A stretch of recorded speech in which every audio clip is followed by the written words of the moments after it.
Welcome back to another episode of the Authentic Man podcast. This is a mini episode. I do these on a Sunday and a topic that's come up in my coaching or come up in the work that I'm doing with men. And today I'm talking about how you can be more attractive in dating with this one simple thing. It's one simple thing you need to show. And that's the ability to commit. And that might not necessarily be being able to show that you can commit to a relationship, right? Because that's not the only type of commitment we have. We have lots of other commitments. We have work commitments, education commitments, personal growth commitments, commitments to overcome fear and anxiety and worry. We have commitments to deepen our ability to love and express ourselves and so forth. And this is where I see so many men falling over. Right. And this is one of those things where you might listen to this and go, oh, I thought I'd just, be more attractive. I would dress a certain way or say this one thing or blah, blah, blah. But this is deeper. This is a deeper level of attractiveness that doesn't just get a woman to start talking to you and be interested in knocking back a few messages. This is the level of commitment that has a woman want to be with you and date you longer term. So this is deeper level of work, which is synonymous with the work I do with men. I'm not really one for these tips and tricks to trick women into getting them into bed or getting a couple of dates or getting them to reply to you on dating apps, because that doesn't help you if you don't know how to take things deeper than that. So what I see with a lot of men is that they lack the ability to show commitment, and they're doing this unconsciously. They're doing it in their dating profiles. They're doing it in the way they message people. They're doing it in their conversations. They're showing a lack of commitment in the way they live their lifestyle and even how they dress, right? And that can look like not making any effort in your dating profile, being lazy, not actually saying anything that's important, or being really dry and boring about it. Your communication is passive, meaning that maybe you're texting or you're messaging the girl that you've gone on a date with or you're going to go on a date with. And instead of being clear about your commitment in that state might be I'm committed to making a great date, actually, but you're really passive and you're really second guessing constantly, and it comes across in your communication. And it can be a lack of assertiveness in conversation, a lack of willingness to kind of ask questions that are important or bring up topics that are important or talk about things that are really actually meaningful and important to you. And another way a lack of commitment is a lack of commitment to yourself, in that maybe you haven't done the work to figure out the sort of woman or the sort of relationship you deeply want beyond the very superficial stuff. So one area where we can show commitment is our goals. The things that are important to us. And I'm going to use myself or even some of my clients, actually, examples in this. I remember when I met Orsa, I was, running a podcast. I had my own full-time job as well, and so forth. And it was just this constant displaying of, and I wasn't consciously doing this, is how I live my life. It's I have these goals, these things I want, and I'm committed to making effort to make them happen. I'm committed to doing hard things to make these things that are important to me happen, and not just doing kind of actions that paying lip service or sound like I'm taking action. I'm writing business plans, or I'm writing stuff, or I'm researching things. I was actually putting out podcasts. I was finding guests. I was putting out content on a daily basis, stuff like that, showing that I'm actually in the game of backing up my goals with action on what I want. And that's showing a commitment to my goals, and obviously to commit to myself. One of the things also is a commitment to overcoming fear. This is something that I think a lot of men are really unconscious about how they show up, is that they show up with a feeling of fear. Women meet them and they feel fearful, they feel anxious, they feel indecisive, right? And this often comes from a lack of straight action taken in the areas of life that matter, and risk taking in their lives. Because when we don't do these things, we don't build confidence. Confidence is built a lot of the time through taking action. Some of it is a mental idea of how we talk to ourselves. But when we don't take action towards the things that matter to us, we can't trust our own judgment. We become fearful, we become indecisive, we become anxious. When we're continually taking action and seeing the rewards of that action, even if the action doesn't take us where we want to, we become more and more confident in ourselves. Right? So one of the ways we show commitment to ourselves and to our lives is through overcoming fear and facing our fears and doing things that, to get past those fears. I remember many years ago, I did a bungee jump and I did a skydiving in the space of 6 months, because I wasn't particularly afraid of heights, but being up that high, I was pretty fearful. So I did them. Or like one of my really passions is travel. So I really follow that passion. I don't just pay lip service. I don't buy books about travel and not go anywhere. You see, this is the way in which we subtly are sabotaging ourselves. And this comes across when we talk to women, when we're on our dates, that you don't appear to be a man who is taking life by the scruff of the neck and directing it. And this is a big problem for a lot of men, right? And then another point here, in your communication. This is a really subtle one, and I think this is something that I could sit in, if I was on a coaching session with someone, I could sit and dissect their communication.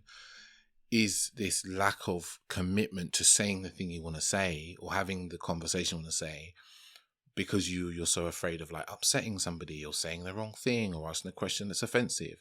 So your communication comes off as stuttering, as passive, as full of like people pleasing and apologizing before you've even asked what you want. These are ways in which you come across as a man who isn't committed to moving forward, right? I see commitment as like a leaning forward process.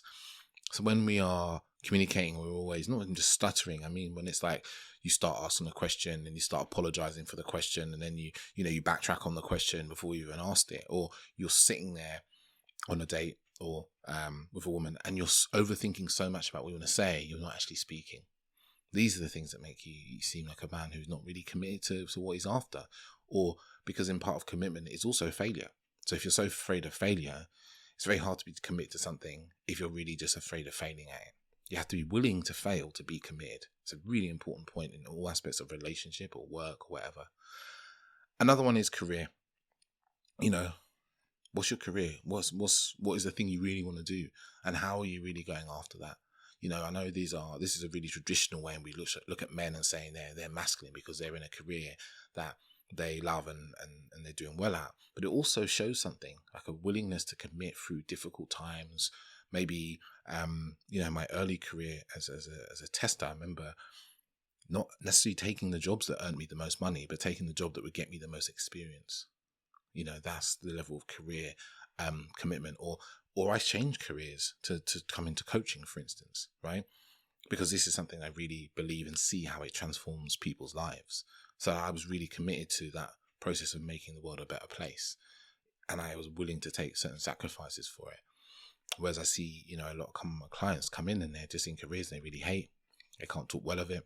They don't like it. And the thing they want to do, they lack the ability and willingness to commit to making it happen. Another thing is in feedback, and this is kind of getting more into like when you've been dating someone for a while, is where we get defensive when we're not committed to our own growth, because part of getting feedback from other people is our own growth. And people get defensive, or whenever they feel that someone's attacking them, and I say feel someone's attacking them, not necessarily they are actually attacking them, they get defensive in those moments. And again, that's not being committed to your growth. That's being committed to your ego and committed to being right, or committed to appearing to be perfect. And these are really subtle ways, right? These are subtle ways in conversation and so forth. Another thing that's just come to me is showing you're committed to your own authenticity, your own authentic voice and expression, right? And that can actually go in complete opposite and contrast to feedback, because you might get feedback from somebody about the way you dress and how it's just ridiculous and looks stupid and, it doesn't suit who you are, but you might feel that's your authentic expression, right? So these two things can really come up against each other. And that's also useful for them to do that, because there's a spot for us to overlap in a way, because maybe what you think is you being authentic is what is you being aware you think you need to be noticed and appreciated and cared for. And then is that really your authentic expression, right? And that's a constant practice. Even me, checking in, like, what's authentic to me? What's authentic to my expression? And the last one is being committed to your growth. And I see this as a lot. One of my clients recently, well, not too recently, he came to me and he was really, struggling with his relationship and growing his relationship. And we talked about what it means to be committed to your growth and committed to the growth of the relationship. And as he started to have more difficult conversations in his relationship with his partner, you could see the spark came back to the two of them. They're more deeply connected and so forth. So that's something we can really do. But also a commitment to your growth could be, Maybe you need to go and do some classes around public speaking, or maybe there is something you need to do around your sexual fears and sexual worries, right? And, you go to a workshop, you go to a coach or something like that. That's a commitment to your growth. Or it might just be picking up a book and reading it, and not just reading the book, taking the actions from the book, because most books have exercises and actions to do that people don't do. So it's like that level of commitment to yourself will always show you as a more attractive man than the average man, because most men are not committed to something deeper than maybe money or looking good to other people. And all the things here I've kind of expressed are like a deep commitment to our soul, our desires, our wants.